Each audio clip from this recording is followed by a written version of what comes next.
네, 안녕하세요. 23강. 아, 진짜 먼 길을 달려왔습니다. 오늘이 1권 마지막 이제 강의 시간이에요. 근데 이제 옛날에는 그 말을 안 믿었어요. 뭐 졸업은 새로운 출발의 시작입니다. 뭐 이런 말. 근데 이제 그 말을 믿게 돼요. 나이가 드니까. 23강은 맺는 글, 마지막 이제 책을 쓰고 어떤 소회를 가지고 있고 소감으로 이 책을 맺고 있는지에 대한 내용, 그 다음에 108배의 가피, 오늘도 가피 이야기를 많이 할 것 같습니다. 저기 뭐야, 마이크가 되시는 분들은 그런 이야기도 서로 나누면 좋겠어요, 오늘은. 이제 그 어린석고 내용을 공부하는 게 아니라 내용을 다 공부한 다음에 서로 소감을 나누는 시간이에요. 월인석보 훈민정음의 날개를 달다라는 제목으로 월인석보 1권을 우리가 오늘 지난 시간까지 다 공부를 하고 뭐 이제 맺은 말을 읽도록 하겠습니다.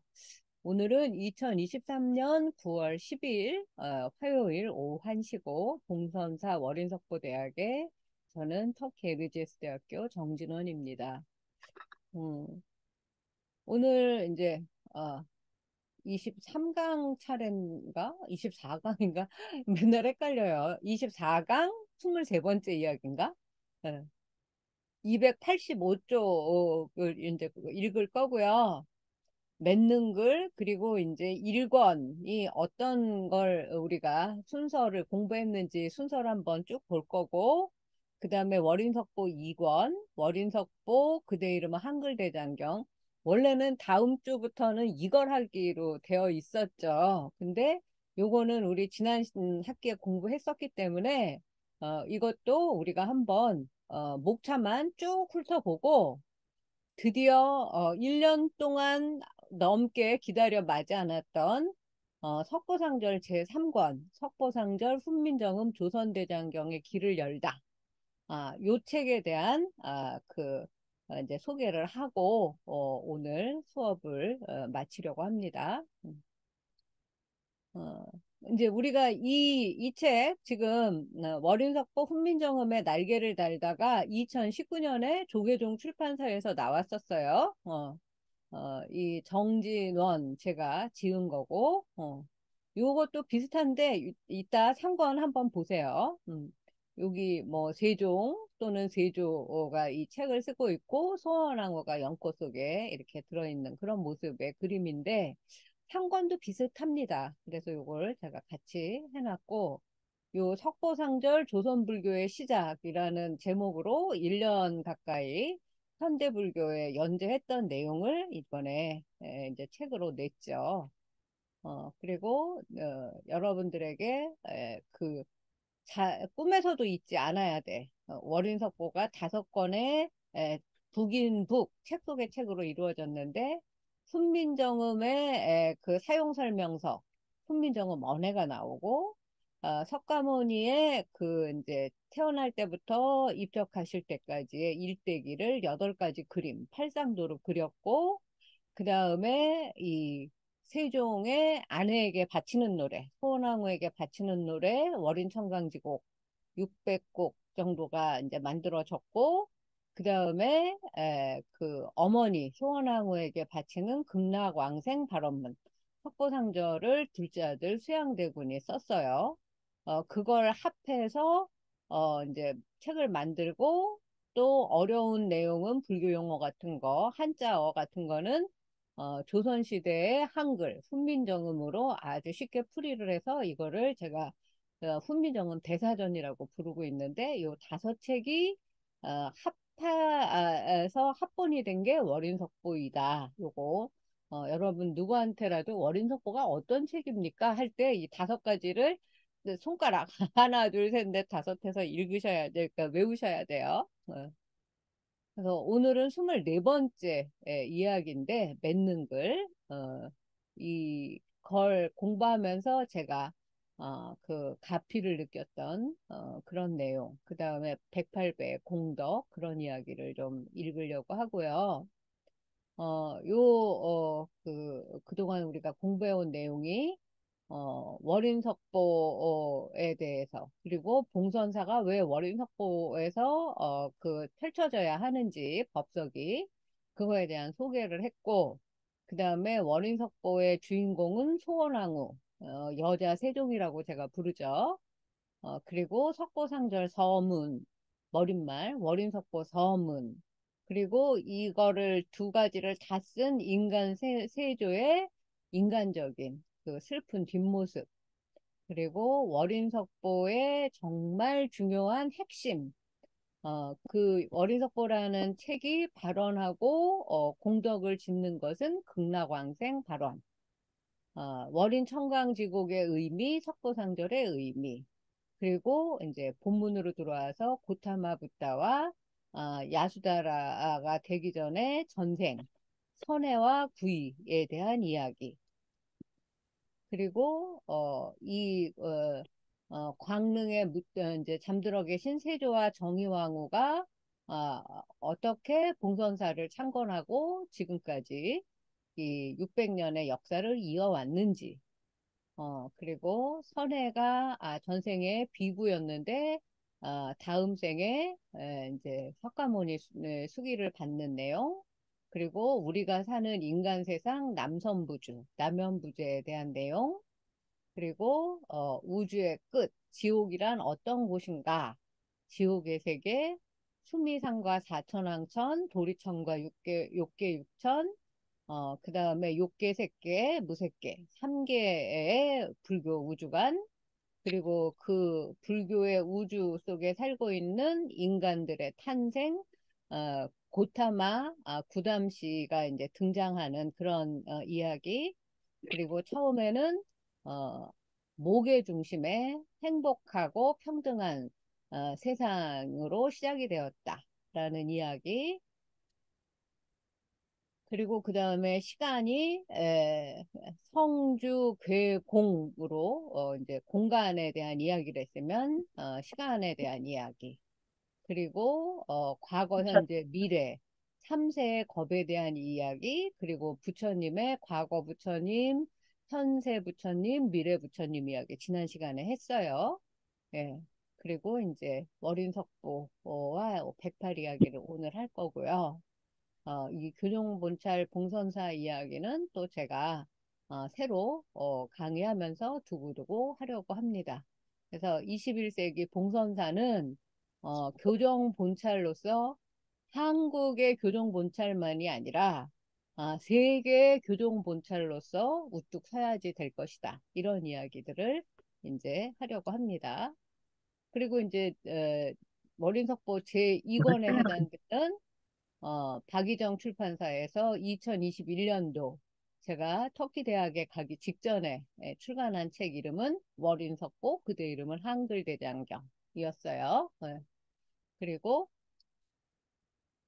그 내용도 월인석보가 왜 조선 대장경에 그 처음을 장식해야지 되는가, 그 의미, 월인은 개송, 석보는 부처님의 설법, 어, 그리고 그 내용은 가비라국의 정바당의 아들 왕자 석가열의 시달타가 탄생하는 이야기부터 도솔촌에 보살로 계시다가 룸비니 동산에 하얀 코끼리를 타고 마야 부인의 태몽으로 등장하시는 내용, 부처님이 우리가 사는 인간 세상 남선부주에 내려오실 때, 그리고 부처님의 그 도솔레의 상, 그리고 이제 성문, 연각, 12인연 이런 것들에 대한 불교 이론도 공부를 하고, 그 다음에 이제 이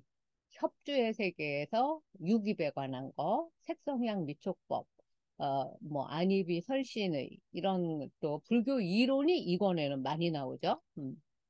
그리고 이제 8번째 이야기는 뭔가요? 이게 잘 안 보이는데 이거 조금 치우면 12인연의 순서, 그리고 카필라국 룸비니의 비람강생 이야기, 또 마야 부인이 무수 나뭇가지를 오른손으로 잡으시고 오른 옆구리로 시달타 아기 왕자가 태어나시는 이야기, 훈민정음으로 천상천하 유아독전이 한알 우, 한알 아래 나쁜 존호라 라는 천상천하 유아독전에 대한 이야기. 그리고 30 이상을 갖추신 이야기, 인도라는 나라에 부처님이 탄생하실 때 일어난 상서로운 일들, 또 중국에서 일어난 상서로운 일들, 그리고 아까 30 이상 얘기하고 그 다음에 뭐 부처님의 80종호 이야기를 훈민정음으로 풀어낸 이야기. 15번째는 이제 보살이 되는 십지에 대한 이야기. 그리고 그 당시에 중국에는 도교가 성행했었는데 이 도교에서는 용을 중심이 되는 그런 이제 신앙이었는데 이 그 도교의 도사인 자동제군을 교화하고 도교를 불교도로 귀화시키는 이야기, 이런 이야기들이 이제 이권에 나와요. 그래서 그거까지를 여러분들이 다음 시간 되기 전에 이권도 한번 읽어보시고 복습하시고 하면 이제 3권 이야기를 공부하시는데 더 큰 도움이 되십니다. 그리고 드디어 제가 이것만 보면 지금 감개무량해서 약간 이제 그 마음이 울컥해지는데 2023년 오늘이에요. 오늘 우리 출판사에서 지금 이제 그 서점에 석고상절 훈민정음 조선대장경의 길을 열다, 이 책이 그 서점에서 구입을 하실 수 있습니다. 정진원 제가 지었고 우리 출판사라고 그 불자님들은 한 40년 된 출판사래요. 그래서 지금도 그 사찰에서 쓰는 법요집 같은 거는 이 우리 출판사에서 많이 하고, 예전에는 뭐 고승열전 시리즈라든지 그 이제 큰 스님들의 그 책들을 굉장히 많이 낸 그런 출판사라고 합니다. 그래서 요걸 이제 잠깐 보여드리면 왜, 네, 그 사파만, 재미있는 사파들만 조금 맛보기로 보여드리고, 이제 다음 시간에, 그 본격적으로 시작을 하려고 해요. 네, 이 부처님이 연꽃, 대자에 앉아 계시고, 이제 이 스님들이 열심히 석고상절과 월인청강지곡을 책으로 만들고 있고, 여기 신미대사가 진두지휘하는 그런 그림입니다. 그리고 요게 이제 그 부처님이 계시고 우리 책 표지 여기 소원왕후 계시고, 그리고 이제 연꽃 송이송이 이 책이 그렇게 이제 깨달음을 상징하는 그런 거고, 이렇게 극락왕생을 발언하는 이 세조의 모습을 이렇게 그려놨어요. 그리고 이제 석보상절이라는 글이 처음 쓰여 있는 것이 여기 석보상절 제1, 이건 월인석보 1권에 나오는데, 이 정작 석보상절 1권은 아직 발견되지 않았어요. 2권도 아직 발견되지 않았어요. 그래서 제가 요번에 이 남아있는 석보상절 첫 번째 책이 3권이에요. 그래서 이 3권을 제가 이제 책으로 쓴 겁니다. 그리고 이제 광릉에서 멀지 않죠. 영릉, 세종과 세원왕후가 합장되어 있는 합장릉이에요. 그 영릉의 사진을 제가, 여기에 나오는 책의 사진은 제가 다 찍은 거예요. 그 정면에서 바라본 모습, 뒷면에서 바라본 모습. 요 앞산을 북성산이라고 한대요.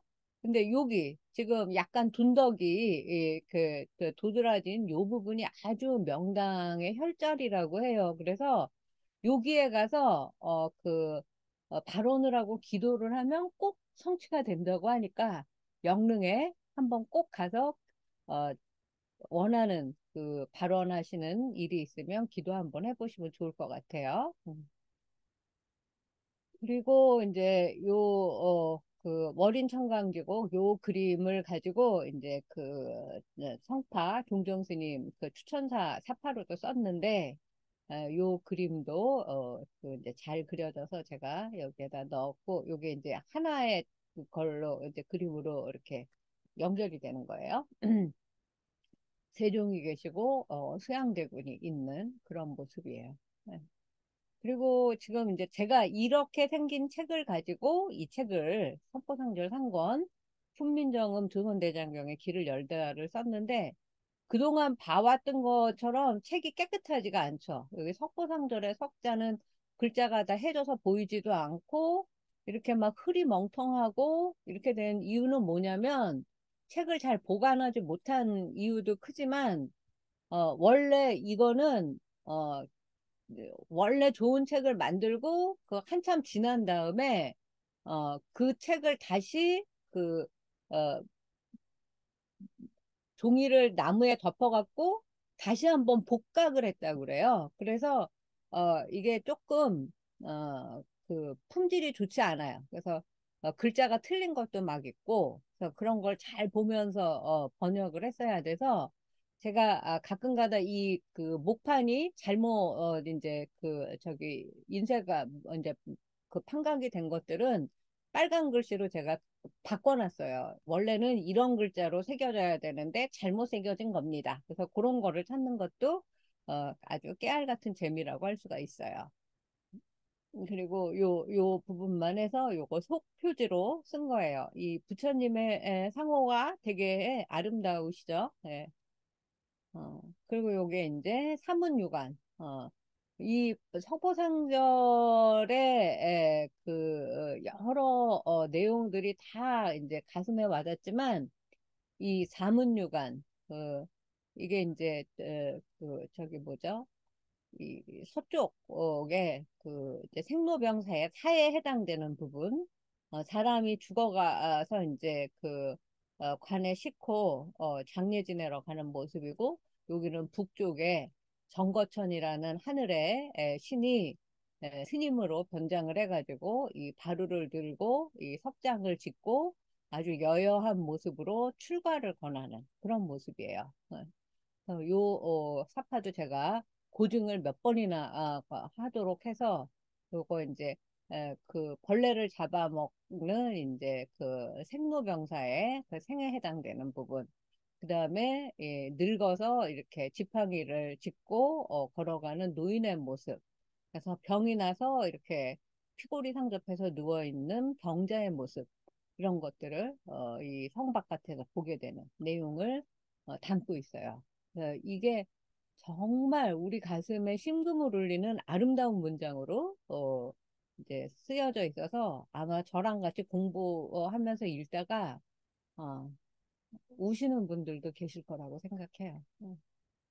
그리고 이거는 이제 성담을 넘어서 그 찬이기 요 발을 이제 말에 발자국 소리가 들리면 밤중에 자는 사람들이 다 깰까 봐 발을 받치고 유성 출가하는 모습이에요. 이 그림도 멋지죠?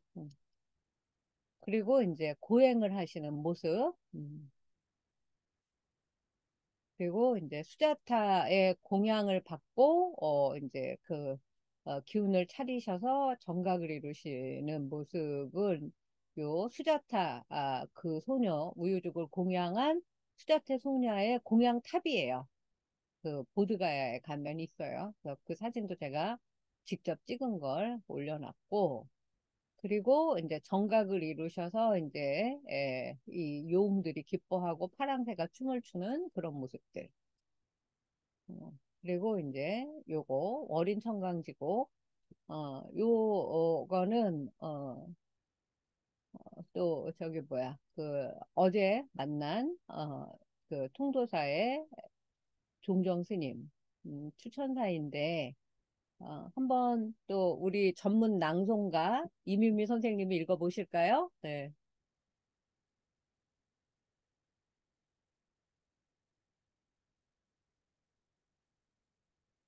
잘 보이시나요? 아, 예. 네네. 속보상절은 우리 글자 훈민정음으로 쓴 최초이자 최고의 불교 경전이다. 이 훌륭한 책의 가치를 우리에게 알려주고자 쉽고 재미있게 풀어 쓴 속보상절 훈민정음 조선대장경의 길을 걷다를 쓴 저자의 노고를 기리는 바이다. 누구나 읽고 반야신경처럼 항상 염송하고 세상에 널리 퍼지기를 발언하며 적극 추천한다. 석고상절은 우리 불교 문화의 보배요, 세계의 기록 유산이 되어야 할 인류 문명의 문화재이다. 부디 우리 고전의 향기로 이 책이 한국을 넘어 K 클래식의 세계화에 기여하기를 바란다. 2022년 5월 부처님 오신 날 즈음 대한불교 조계종 종정 중봉 성파. 네. 너무 감동적이지 않나요? 박수 한번 쳐주세요. 너무 아주 아주 이 석고상절의 핵심과 요체를 정말 잘 이제 써주셨어요. 물론 이제 초고는 제가 종정 스님께 보내드렸지만 이걸 다시 한번 그 어제 진짜 정말 너무너무 감격스러웠어요.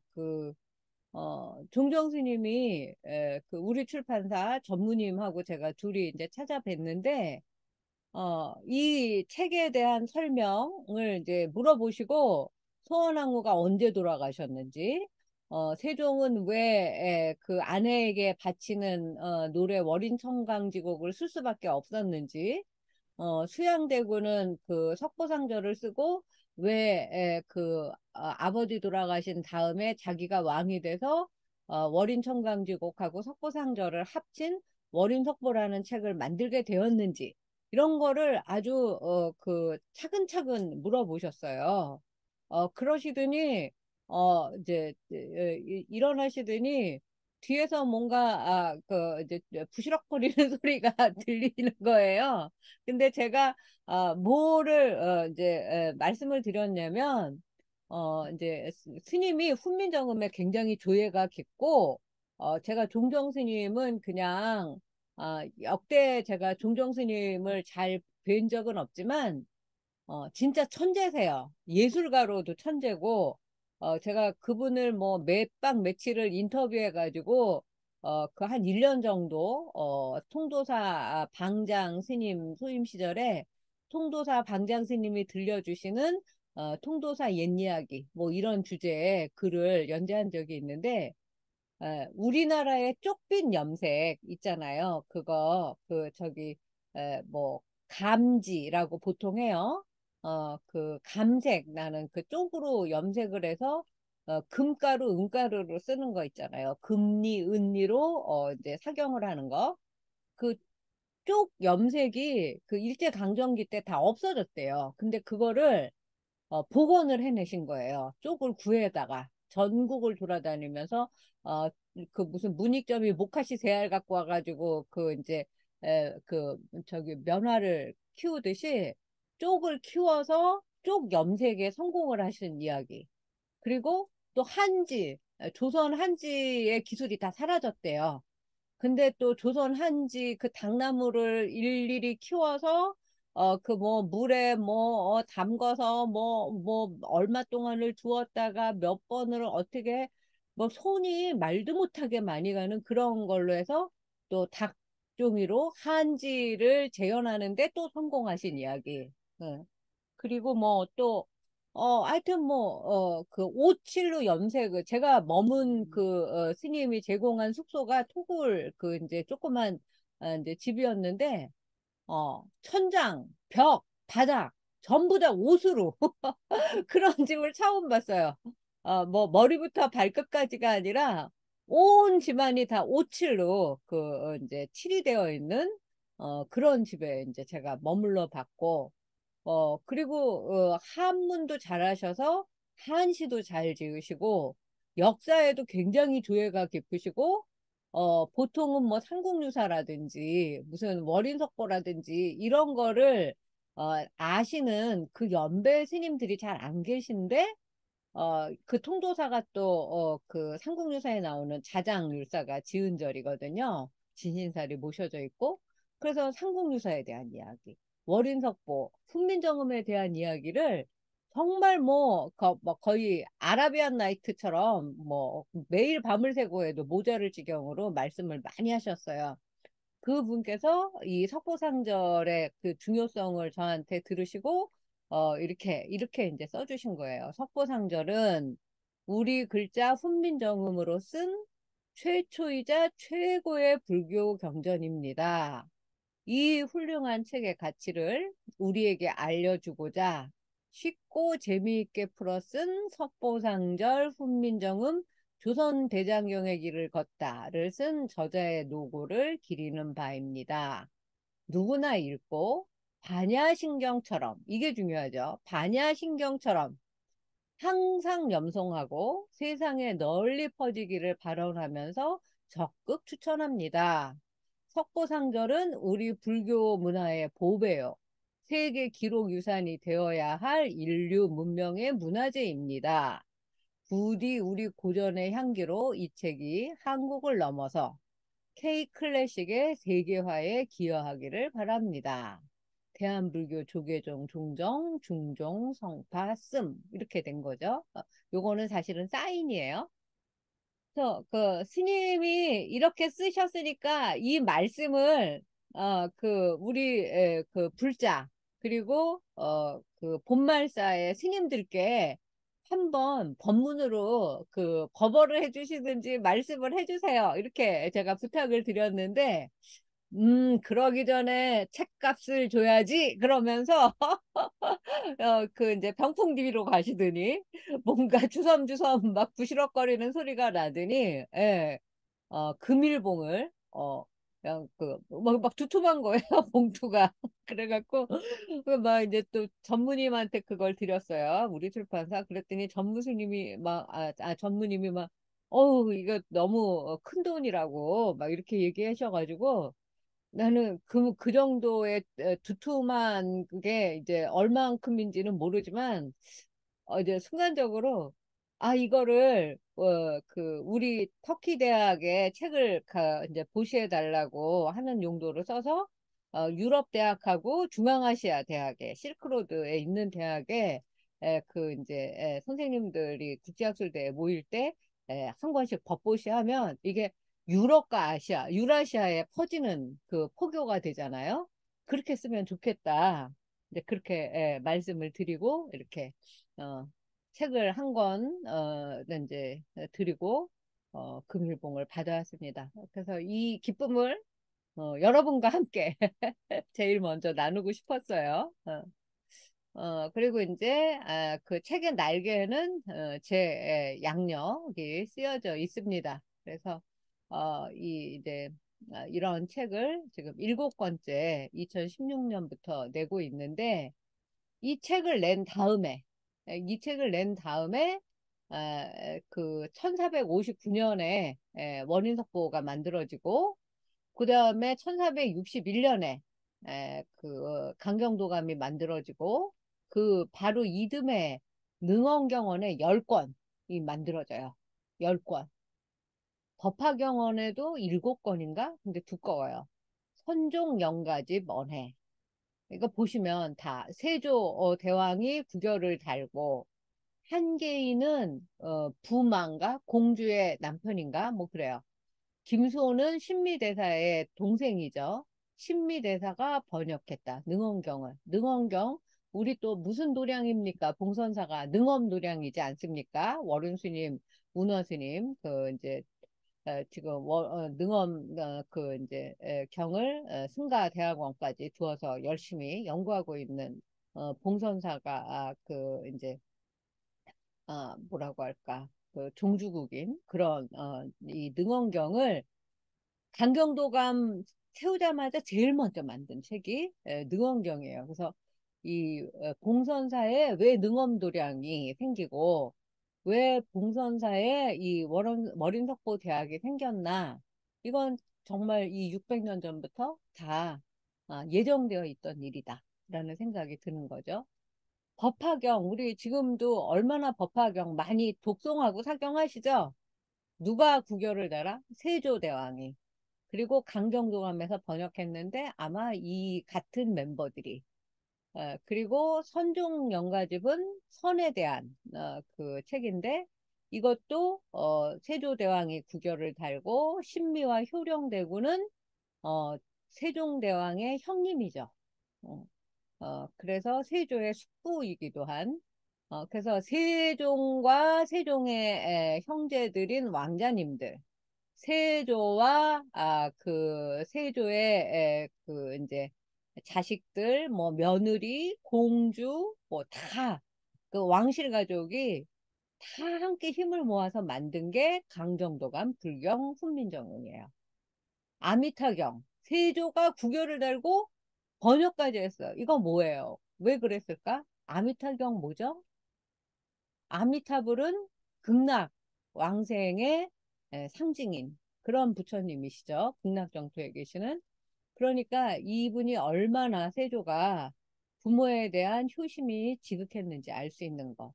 그럼 뭐 금강경. 금강경 어떤 경전이에요? 불교 조계종의 소위 경전이죠. 세조대왕이 부결 토를 달았어요.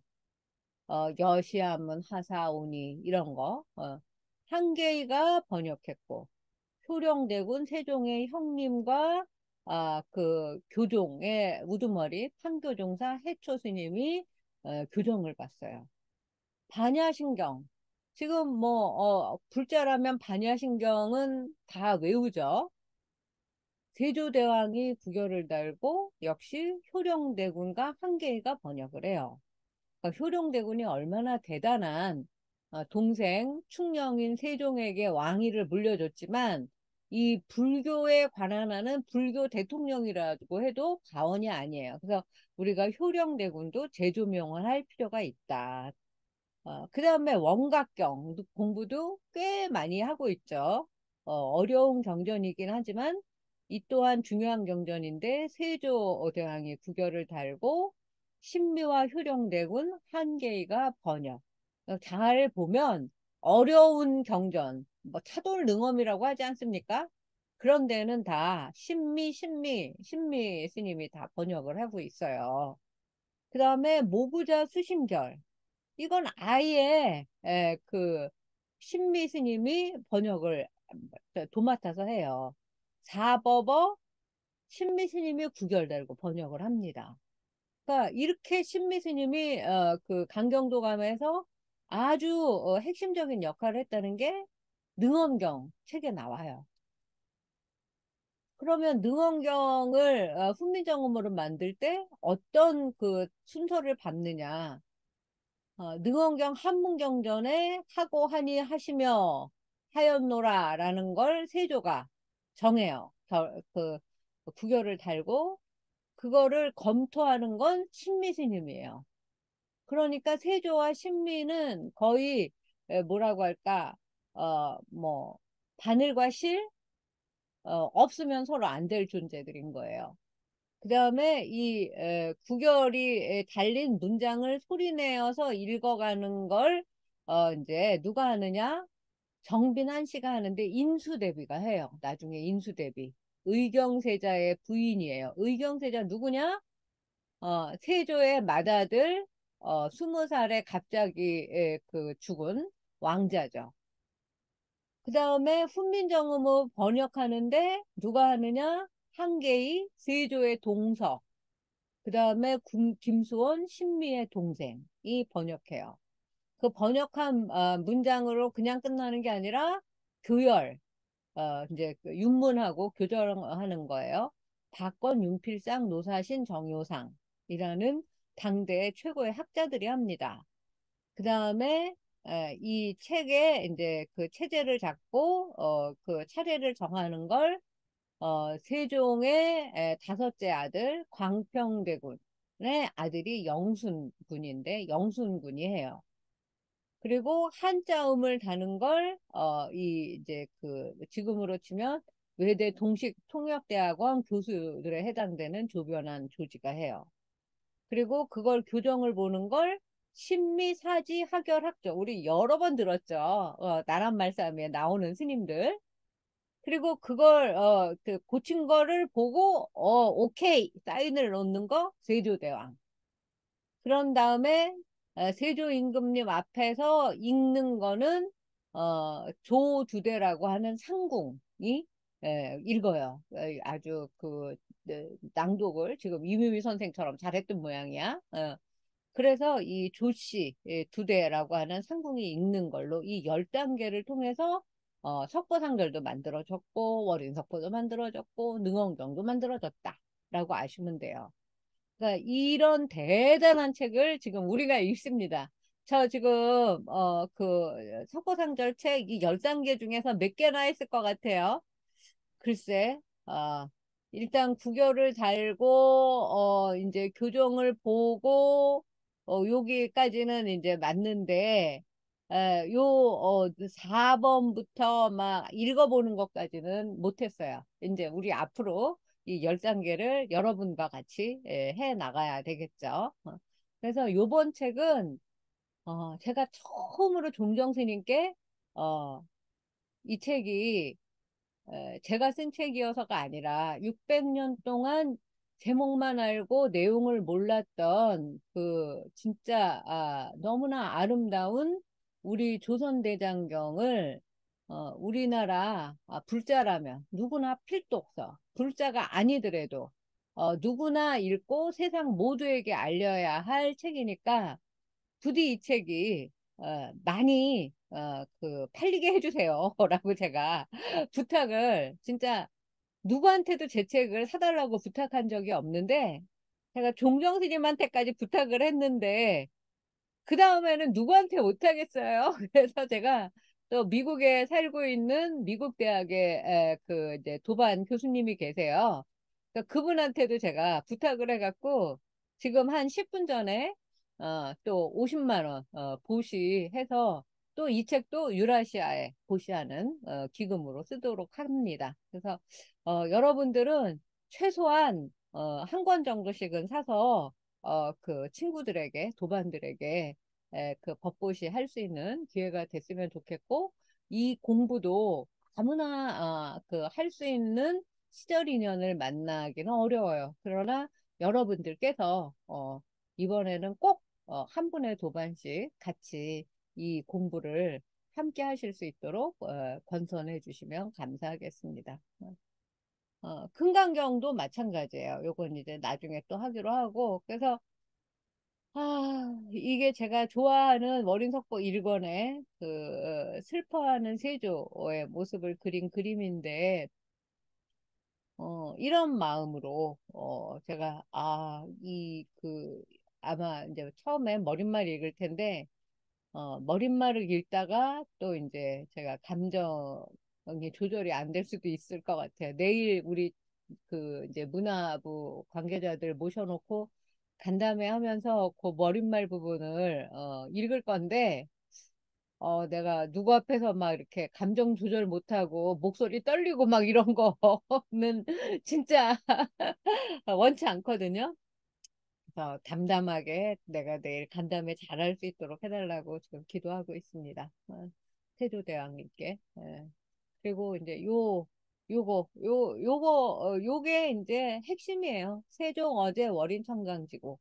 세종께서 몸소 월인청강지곡이라는 아내에게 바치는 사부곡을 지으셔서 소원왕후가 함께 정각을 증득하기를 발언하나이다.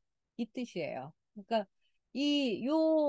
그 두 구절에 이 월인청강지곡의 뜻이 그 발언이 다 들어있죠. 그러면 그 옆에 금상찬술 석고상절 자성왕비 공송불과 아, 현재의 임금 세조께서 몸소 친히 편찬하고 글을 쓰신 석고상절로 자성왕비 부인 정의왕후가 함께 불과 불교의 깨달음의 열매, 그러니까 똑같은 뜻이에요. 정각, 깨달음을 이루도록 하여지이다.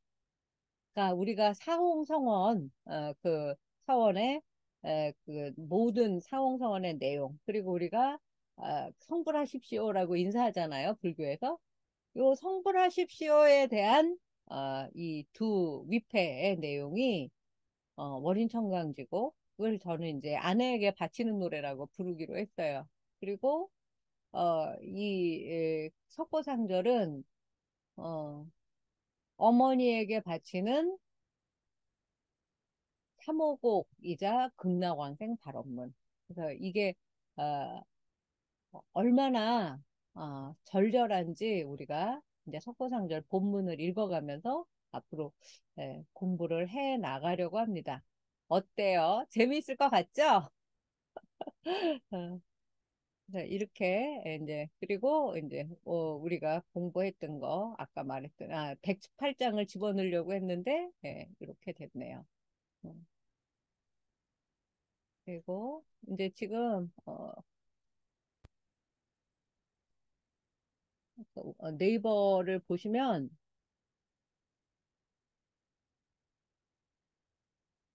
잠깐만요. 음,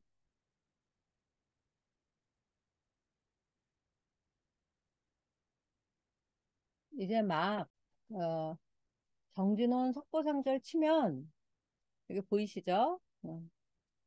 이제 석고상절 이야기 이 현대불교 신문에 그 이제 연재했던 게 나오고 이제 그 조실 스님하고 있었던 그 이제 추모 그 글을 쓴 내용이 나오고 이제 여기 제가 보내드렸던 뭐 세계 신화연구소에서 썼던 내용 그 다음에 이제 예,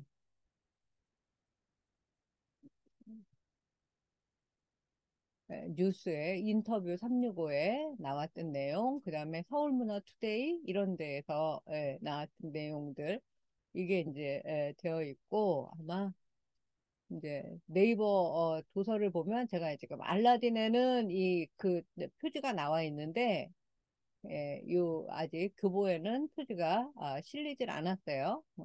도서 더보기 해도 아마 아직은 많이 안 나올 거예요. 두 군데만 나올 텐데 좀 있으면 여러 곳에 이제 다 나올 겁니다. 이렇게 해서 제가 이제 보도자료 보내준 걸 그래도 이제 가장 착실하게 쓴 게 요 세계신화 연구소인데 그걸 보시면 제가 이제 이 세계신화 연구소에서도 이제 특강을 한번 한 적이 있어서 이제 저를 이제 특별회원으로 넣어서 요 책을 소개를 해주셨어요. 이렇게 우리 표지를 넣어주시고 이 성파 종정 스님의 내용을 이렇게 그 넣어줬어요. 그리고 책 소개로 해갖고 뭘 조금 더 키워볼까? 네. 평생을 인문학자로 살아온 저자의 고전 에세이 석고상절은 훈민정음의 활용성과 실용성을 증명한 첫 산문책이다. 제가 늘 얘기하지만 글자 있는 나라 엄청 많은데 그 글자로 뭔가 책을 만들어서 계속 이렇게 쓰지 않으면 말로 쓰지 않고 글로 쓰지 않으면 그 글자가 죽어버려요. 그래서 지금 뭐 거란 문자는 있는데 그거를 이해하고 읽을 사람이 아무도 없어. 또 어디? 만주문자? 우리 그 한국 그 이제 조선시대 있을 때 그 주변에 있던 나라는 조선보다 다 먼저 문자를 만들었지만 다 그 중국의 한자에 밀려서 다 죽어버렸어요. 글자들이. 근데 한글만. 그렇게 집현전 학사들이 반대를 하고 또 신하들이 반대를 했는데도 불구하고 훈민정음은 여자들만 쓰는 글자라서 언문이라느니 뭐 암클이라느니 뭐 온갖 비방하는 말을 들었지만 나중에는 정조 대왕도 뭐 할머니나 숙모한테 한글로 어렸을 때 뭐 5살 6살 때 문안 인사 쓴 한글 편지가 지금도 남아 있죠. 그런 것들을 보실 수 있는 거예요. 그래서 요 석고상절 훈민정음 대장경의 길을 열다는 제목 그대로 훈민정음으로 만든 첫 산문책이고 부처의 일대기를 엮은 석고상절의 내용, 그 다음에 탄생에 대한 얽힌 이야기를 에세이로 풀어낸 책이다. 그래서 이제 지금 석고상절이 이렇게 총 24권 중에서 10권만 전해지고 있는데 여기 보시면 3이 제일 먼저 나오죠. 첫 번째 책 3권을 제일 먼저 이제 이걸 책으로 만들었다. 이런 내용이 들어있고 석고상절은 우리가 몰랐던 훈민정음에 대한 지식, 불교에 대한 새로운 사실, 그리고 꼬리를 무는 왜 조선시대에 유교의 나라에서 불교책을 제일 먼저 만들었을까? 이런 궁금증, 왕들의 개성과 성격, 왕들이 겉으로는 유교 국가라고 말하면서 속으로는 다 불교 신자였던 이런 그 무수한 수수께끼들을 이 책으로 다 풀어낼 수가 있다. 이 책은 사실은 소원왕후를 위한 극락왕생 발원문이 첫 번째 목표라고 책에 쓰여 있지만 그거는 유교의 나라 신하들을 이제 그 달래기 위한 그런 구실이고 사실은 나라의 말씀을 백성들이 쉽게 날로 익혀서 사용하기에 편안하게 하고자 한 훈민정 창제한 뜻을 진짜로 실제 사용할 수 있도록 펴낸 그런 책이다. 이렇게 이제 제가 썼어요.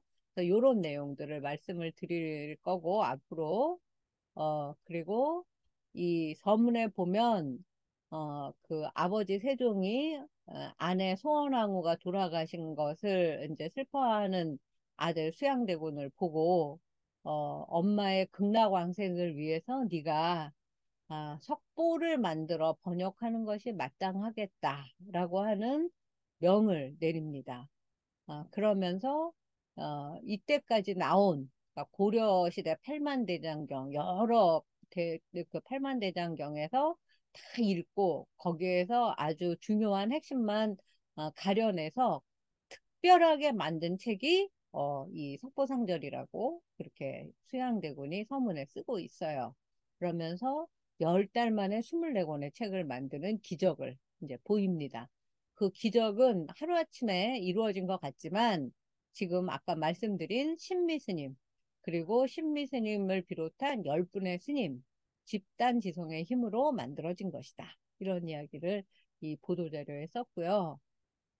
그리고 이제 우리는 왜 병이 드는가? 입에 번뇌를 못 참아서 음식을 너무 많이 먹어서 여기에서 이거에 안 들어가는 사람 나와 보세요. 병이 생겼는데 원인이 뭐야? 현대는 먹을 게 너무 많죠.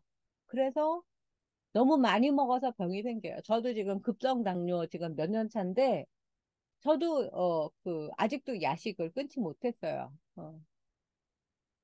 그리고 이제 우리 엄마께서 돌아가시면서 그 엄마 잃은 세조의 마음을 내가 알게 했다면 이번에 이 석고상절을 쓰면서는 부인을 잃은 세종의 마음, 배우자를 그 떠나보낸 이제 그 부부의 마음, 그리고 부모가 다 돌아가신 다음에 그 세종과 소원왕을 위해서 책을 합파하는 월인석보를 지은 수양대군이 아는 세조의 마음까지도 다 읽게 됐어요. 그래서 그런 이야기들을 여기 이렇게 썼습니다. 어, 요거 자세히 한번 읽어보시고 잠깐 쉬었다가 2시에 다시 뵙도록 할게요.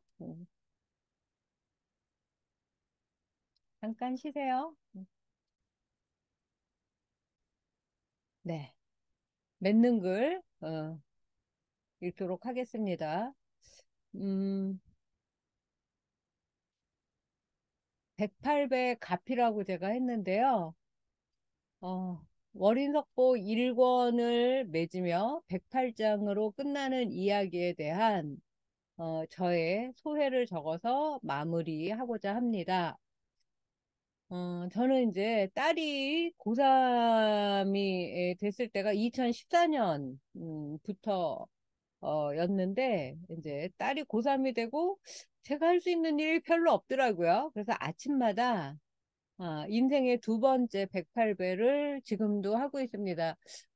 요즘은 너무 이제 날씨가 더워서 3배를 하고 이제 그 만보 걷기도 제가 수행이라고 생각을 해서 기도라고 생각을 해서 하고 있는데 이제 다시 108배를 시작을 하고 그리고 이제 터키에 돌아가서는 정말 열심히 할 생각입니다. 이제 눈 뜨자마자 하는 이 의식은 여러분들도 108배는 다 해보셨죠? 하루에 등뼈를 세워주는 역할을 한다라고 저는 믿고 있어요. 그리고 이제 첫 번째는 그럼 언제부터냐? 2006년에 제가 40대 그 중후반에 하여튼 좀 희귀한 병에 걸렸어요. 불치병이라고 하는 진단을 받았는데 그때 이제 달라이라마 제자이셨던 청전 스님의 이제 권유로 하루 300배씩 2년 동안 해본 적이 있습니다. 그러니까 처음에는 이제 그때 아이가 초등학생이어갖고 그저 지푸라기를 잡는 심정으로 운동에 더 뜻을 두고 열심히 했었습니다. 그리고 그 공덕 덕분인지 기적인지 오진인지 병이 나았어요. 그래서 지금도 여러분을 만나고 있는 겁니다. 이제야 나는 그것을 108배의 값이라고 믿습니다. 지금 하고 있는 108배도 어쩌면 운동이 더 큰 의미일 수도 있어요. 사실 또 작년에는 이제 저에게 그 가족이 그 연달아 돌아가시는 그런 슬픈 일이 있어서 이 그 108배를 정말 하여튼 동아줄이라고 생각하고 매일 했습니다.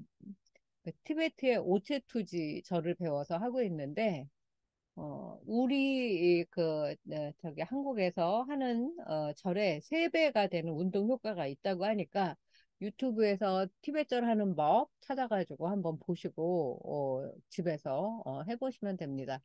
좌복을 그 세로로 반으로 접어서 그 이제 준비물이 필요한데 그렇게 하고 그리고 이제 수건, 세수하고 닦는 수건 3장만 있으면 양손에다가 이제 밀대 쓰고 그리고 이마를 대야 되니까 그 이마 대는 용도로 하나 놓고 그러니까 좌복 하나 하고 수건 3장만 있으면 정말 이제 그 108배, 3배가 되는 운동 효과와 그 가피의 그 공덕을 누리실 수가 있습니다.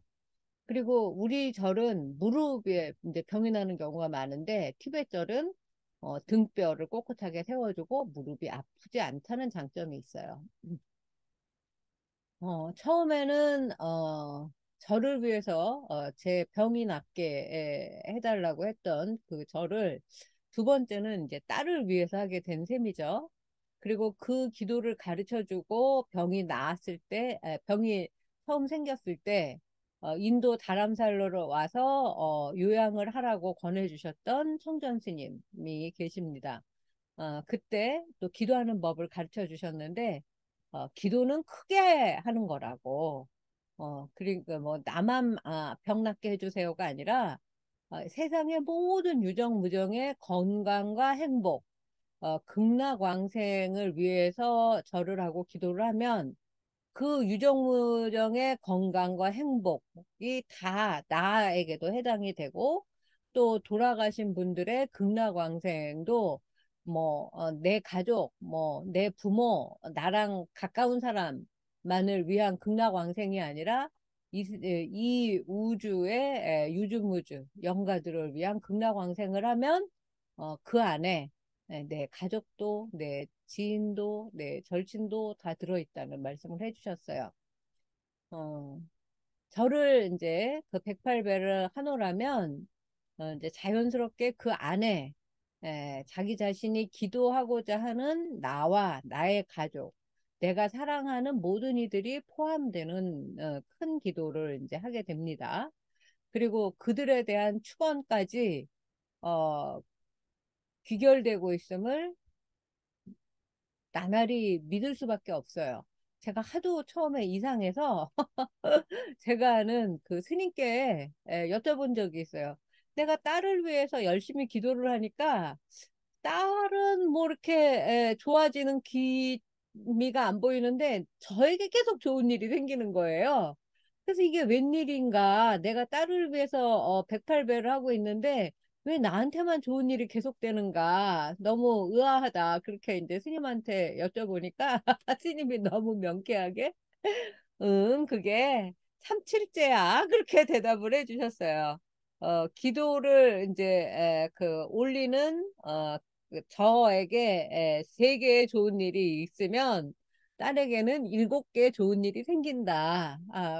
근데 이제 그것도 결론적으로 맞는 말이 됐던 게 그 고3 때 그렇게 그 뭐야 그 잘안 풀리고 지가 원하는 이제 그 대학이나 학과에 못 가고 우리나라에서 대학 다니는 거를 굉장히 힘들어 하던 딸이 결국은 다시 일본에 가서 일본의 그 어학 코스를 마치고 일본의 수능을 보고 지 친구들보다 한 4년 늦게 대학에 들어가고 졸업을 한 다음에 지금 이제 지가 원하는 회사에 들어가서 그 사회 초년생으로 잘 지내고 있지 않습니까? 그래서 그걸 보면 이제 그 삼칠제가 맞구나라고 생각이 들고 그리고 제가 또 뭐 이 튀르키예 국립대학교에 그 프로페서 닥터라는 제일 높은 그 이제 직함으로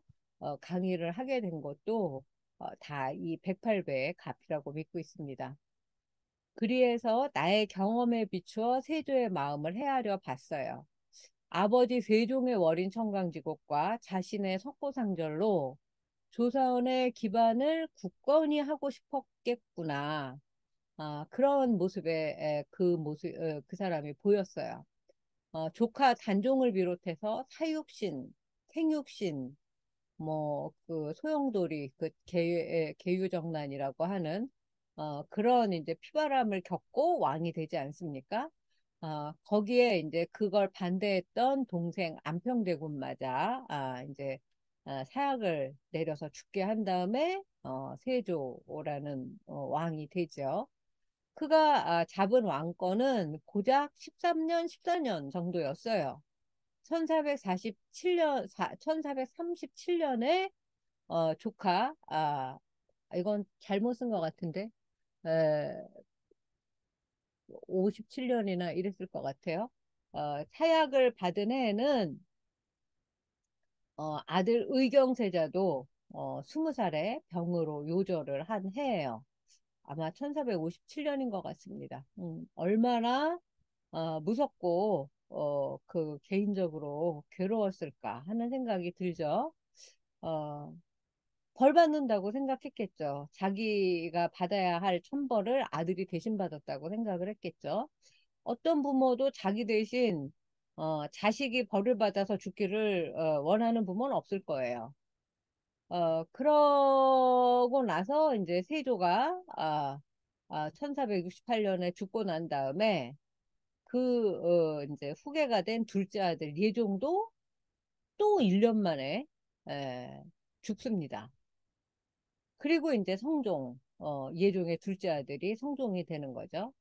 어, 그렇다면 세조와 이두 아들, 그리고 단종의 목숨으로 지킨 것은 과연 무엇일까? 라는 생각이 들죠. 우리 이제 후대 사람들은. 그렇게 해서 남긴 것은 무엇일까? 그들은 예상하지 못했겠지만, 세조조차도 생각하지 못했겠지만, 그것은 우리 조선의 문자, 훈민정음과 조선대장경 월인석보를 위시한 우리가 앞 시간에 봤던 훈민정음 불경 강경도감에서 그 간행한 조선대장경들이 아니었을까. 모국어를 가진 나라는 많다. 그 나라의 문자를 가진 나라도 많습니다. 그러나 유구한 역사와 소용돌이 속에서 죽은 말이 되고 죽은 문자가 되고 그 생명을 유지해서 계속 지켜 내려오기는 쉽지 않습니다. 대가 끊긴다고 하지 않습니까? 그래서 조선시대에는 뭐 양자를 들여서라도 뭐 첩을 들여서라도 그 대를 잇는 것을 굉장히 중요하게 여겼지 않습니까? 문자도 그렇습니다. 어, 그렇게 사라지고 죽어가는 언어들과 문자들이 얼마나 많은가. 가까운 예로 인도의 그 버머, 산스크리트로 된 그 말도 이제는 죽은 말이에요. 그래서 학문적으로만 공부가 됩니다. 최근에 가장 아름답고 완벽한 형태로 발굴됐다고 하는 거란대장경을 제가 연세대 가서 본 적이 있어요. 근데 정작 그 거란의 문자는 죽어서 아무도 해독할 사람이 남아있지 않았어요. 그렇게 언어는 살아 움직이는 생명력이 있어야 언어인 거예요. 그래서 우리 말과 그를 말살하려고 했던 그 일본의 일제 강점기를 우리 부모 세대는 겪었지 않습니까? 그거를 어떻게 해서든지 극복한 데에는 우리 모국어, 그리고 우리 문자, 한글이 있었기 때문이라고, 그 강점기를 벗어나게 된 원동력은, 언어와 문자라고 저는 생각을 합니다. 우리 훈민정음 문자를 살아 숨쉬게 하고 또 날개를 달아서 600년을 날아가게 비상하게 한 것은 결국 석보상절하고 월인천강지곡이었고 그것을 완성도 높게 수정 보완해서 만든 월인석보라고 감히 저는 말할 수 있겠습니다. 이것이 왜 이렇게 생명력이 있고 우리를 감싸고 지금 뭐 600년이 지나도 조선은 훈민정음 대장경이라고 하는 석고상절을 이제 제가 처음 진짜 너무너무 어렵게 엊그제서야 내지 않았습니까? 이렇게 끊어질 듯이 이어지고 있는지 우리는 곰곰이 생각해 봐야 합니다. 아, 이권에는 석가모니의 그 부담, 고타마라고 하는 성씨, 패밀리 네임의 유래, 그리고 족보 이야기가 펼쳐지고요. 우리 아까 PPT에서 보았듯이 이권으로 이제 좀 더 힘차게 날갯짓을 하는 그런 모습을 이권을 정독하면서 한번 확인해 주시기 바랍니다. 그리고 이제 그에 앞서서 세계가 함께 노래할 수 있도록 이 월인석보 1권 108장을 만든 세종을 비롯한 모든 이들 심리대사와 열 분의 집단지성에게 108배로 절을 드립니다. 이렇게 제가 하고 이 책을 2019년에 8월에 조계종 출판사에 냈었던 것입니다. 아, 진짜, 이 글을, 맺는 글을 읽으니까 또다시 감개무량해집니다. 자, 여러분, 어떠셨어요? 어, 네. 오늘 여기 참여해주신, 정봉길 보살님 늘 1등이시죠. 그리고 그 단짝, 영혼의 단짝, 조은숙 보살님, 그리고 이제 요새 이제 전속, 그 월인석권 낭독가로 변신하신, 이묘미 선생님, 늘 이제 진짜 한 마음으로, 그 초심에서 그 이제 반장 역할 해주시는, 김숙 반장님, 원수연 보살님, 이현실 보살님, 아까 구태아 보살님도 들어오셨다 나가셨죠? 그래서 정말 너무너무 감사드리고 이제 내일 출판 그 기념회 사인회를 인사동에서 하시는데 뭐 다들 너무 멀어서 오시지는 못하겠지만 오후 5시에 이제 그 모임을 한 후에 제가 또 다시 사진과 이제 그 자료들을 올려드리도록 하겠습니다. 그리고 다음 주 9월 19일에는 우리의 새 책, 정말 진짜 눈물 없이 펼칠 수 없을 것만 같은 석고상절 그 최초의 그 조선대장경을 같이 그 법공양하면서 그 대면으로 강의를 하도록 하겠습니다. 다음 시간에 기쁜 모습으로 뵙도록 해요. 많이 교수님, 모시고 오고, 네, 교수님, 네, 그러면 19일 날 수업을 봉선사에서 하는 거예요? 네네, 봉선사, 어디라 그랬죠? 정봉길 보살님? 일승원? 일승원요. 예, 일승원이라고 템플스테이관 옆에 그 강의실이 있대요. 아, 그래서 예, 저도 일승원은 안 가봤는데 일승원이 문화당보다 더 좋다고 하니까 일승원에서 뵙도록 하고 김숙 출국은 언제 보살님 하세요? 네? 출국은 22일 날 할 거예요. 그래서 아, 다음 주에 여러분들을 마지막으로 뵙고 그리고 이제 출국을 하려고 합니다. 그래서 다음 주에 뵙도록 하겠습니다. 김숙 보살님 일승원 그 시간 장소랑 그거 한번 또 공지해 주세요. 네, 감사합니다. 수고하셨습니다. 네, 안녕히 계세요.